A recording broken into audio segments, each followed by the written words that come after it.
What up, troops? Welcome back to the Litanah Army. I'm Lit, and this is Fortnite Save the World. And what I want to do today is review my top 6 favourite heroes. So they're not the best heroes in the game, but they're my favourite ones and the ones that I play the most. And the good thing I like at the moment about the Fortnite Save the World meta is that all the heroes are viable. This is the only one who's questionable in my eyes. And again, this is all personal opinion. It's all down to me. And before we get started, what I do want you to do is comment in the down below and let me know your 3 favourite heroes. So they don't have to be the best heroes or who you think are the best, but which 3 do you use the most? And if you can, give me a little bit as to reason why, which is what I'm going to do in this video. So without further ado, let's jump in and let's look at my top 6 favourite heroes. Okay, so let's start with the most obvious then. So my main hero and the one you'll see most on my channel is this one, First Shot Rio. Now the main reason is, she's not the absolute best, but still absolutely incredible. My favourite one to use, because she's got the 3 things that I like to use the most on a soldier, so which for me are Warcry, which you've got there. You've also got on there frag grenades as well, and then you've got Shockwave as well. So if something, if things are like encroaching on you, or you're getting, bogged down, or you're getting swamped, you can just use Shockwave just to knock things back. Gives you a bit of room to use other skills. You've also got frag grenades as well, which are great because what they can do is be really versatile when it comes to like wave clear, and also as well there's so many tactical variations you can put on there, be it the double agent, be it the pulse specialist or anyone like that. You can put lots of different variants in there to change up your grenades and make them even stronger. So that's always a great one as well. And then Warcry, just because it increases the DPS by by such an insane amount. If you have Warcry pop most of the time, or as much as what you possibly can, with First Shot Rio, then not only are you going to buff your teammates, you're actually going to be outperforming on average the Urban Assault Headhunter when it comes to raw DPS output. The thing is that the Urban Assault Headhunter's got lots of other things in her arsenal that make it great, but just as a whole, this character's absolutely phenomenal. What I also like as well, you've seen my aim in this. You guys that watch the channel a lot have seen my aim on Fortnite Save the World. It's not the best, so I don't really go for headshots. Keeping the headshots up above 70-75%. I don't want to think like that when I'm in game. I like to just play the game, run around the mission, sometimes talk to people who are in the game and things like that. The great thing about this is she actually gets an increased fire rate, or a massively increased rate of fire once she reloads the weapon. So as soon as you reload the weapon, then the fire rate just goes through the roof. Couple that up with Warcry, you're putting out some serious numbers. So this one for me, as I said, is just my favourite hero and one who I find extremely versatile and the easiest to just pick up and play. Okay, so she was always going to make the list. In at number 2 is the Urban Assault Headhunter. I'm not going to go too much into this one because I think everyone knows this character, but she's got an absolute insane rate of fire, decent AoE clearance just because she's got the keep it out on the grenades as well, so there's like a static residual field that comes up when you drop the grenades, making it extremely powerful.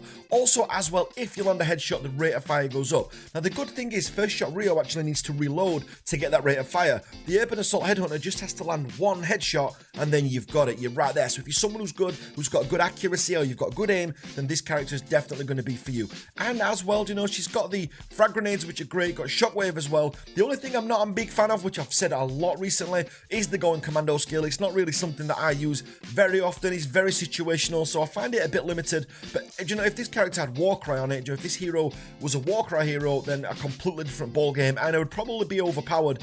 To be fair, there wouldn't be much you couldn't do with this hero. But right now, I would say this is the most popular hero in the game, and there's a big reason as to why. Extremely versatile, good AoE, she's not got huge wave clear, but strong enough AoE, and then an insane rate of fire and damage output. The third one for me would be the Raider. Now, some people, this is one of those, it's a bit like we'd say in the UK, we'd say it's a bit like Marmite. So you either love the Raider or you hate the Raider. You don't tend to find much in between. Now, the Raider is actually capable of much higher DPS or much bigger damage output than what the Urban Assault is, and even sustained as well if you get the setup right. The only issue with the Raider is a lot of it is very short range. And if we look at the main skills that we've actually got on there, let's just go into here. You've got Shockwave, which is great. You've got frag grenades on there, and you've got Warcry, a recipe for a fantastic soldier if you ask me. The main skills on the bottom are there: reduces damage taken by 60% and reduction drops 15% each time the soldier is hit. Now the good thing about that is when the soldier has to get in close, so if a Raider has to get up close and they're fighting in close compact groups, it's actually really good for survivability as well, making this class extremely deadly. Okay then, so the fourth slot goes to Mega Base Kyle, my favourite constructor. I don't really use constructors as much as I would like, but if I do need a constructor or I'm building, then this is kind of the guy that I use all the time. And the main reasons being, he's got the extra health on his walls and on his base. He's got the electrified floors on there as well. He's got a huge range on his base compared to everybody else. The only thing is he hasn't really got regen on his base, so the regeneration of walls. But if you couple him up as per White Sushi's spreadsheet and you put someone like Power Base Nox in there, that's usually enough to counter it, and you've got a perfectly well-rounded constructor there to use in your missions. A massive fan favorite. Loads of people love Mega Base Kyle, and there's a big reason why. Okay, now I don't play ninjas very often, but if I do, then this is the guy that I go for. He's got an insane wave clear with his Dragon Scorch, with his Dragon Slash that he's got. He's also got as well on there, if you if you get everything right on him, and if you get all his skill, you get the setup right with him with regards to your support and your tactical slot, then this guy is probably the, best wave clear hero in the game, arguably. I know people, again, this review is going to be, opinionated, and this is just my view, but for me, if I'm thinking wave clear, this is the first person that comes to mind. There are other great heroes that have got wave clear as well, but this guy's just got an insane amount of it. And if husks are going to bunch up, or you're going to have a defense where it gets a little bit crazy, then it's always good to see a Dragon Scorch player in there. Ninjas have had some big buffs over the last few patches that we've had, going right back to the 1.7 era of patches. They've had tons and tons of buffs since they're making them much stronger, which means Dragon Scorch is just moving up the rankings, the tier rankings all the time, and rightly so. Now, he's not the best Outlander in there, but the Reclaimer, you could use this one, or you could even use Fragment Flourish, yes, but the Reclaimer class is absolutely awesome, and it's just the fact that it's got the Teddy, and it's also got the Shock Tower as well, which makes this a ton of fun to play. It feels a little bit lazy in times, because you can kind of just put, 2 turrets up, put your Shock Tower down, put your bear down, and just kind of sit back. It's really good for ammo conservation, maybe a lot like Dragon Slashes as well. If you're struggling to get ammo and things, you probably shouldn't do in the late game. It kind of peters off as you get a little bit higher up in the missions. So now that I'm running PL 100 missions, he's not as effective as he was a lot lower down when I was doing say the 70s and the 80s missions, but he's still a fantastic hero and great to use. If you want someone who's got a stronger bear, for example, you could use Enforcer Grizzly. Probably the best combat hero in there would be the Ranger Deadeye, but overall this guy is a well-rounded hero, someone who I like to just take out if I'm just running, I don't know, mid-range missions, so probably somewhere between 70 and 80 missions, then he's definitely one to take out, because he just makes them all so easy. But he's a great hero to use, and he's got a good set of stats on there as well. As I said, having 4 automated weapons on him, so you can, as I said, you can put 2 turrets up, you can put the Shock Tower up, and the bear, just make this guy an absolute ton of fun to play.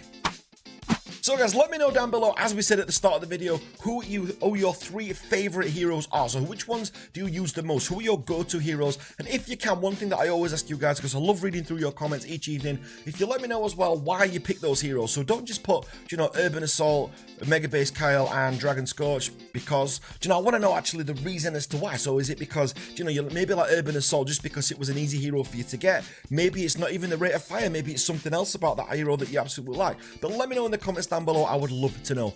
Don't forget to drop a like on this video, guys. If you've got a second right now, just jump down there and do it. And if you're not part of the Litanah army already, make sure you hit that subscribe button, and I will catch you guys on the next video. Thanks for watching, guys.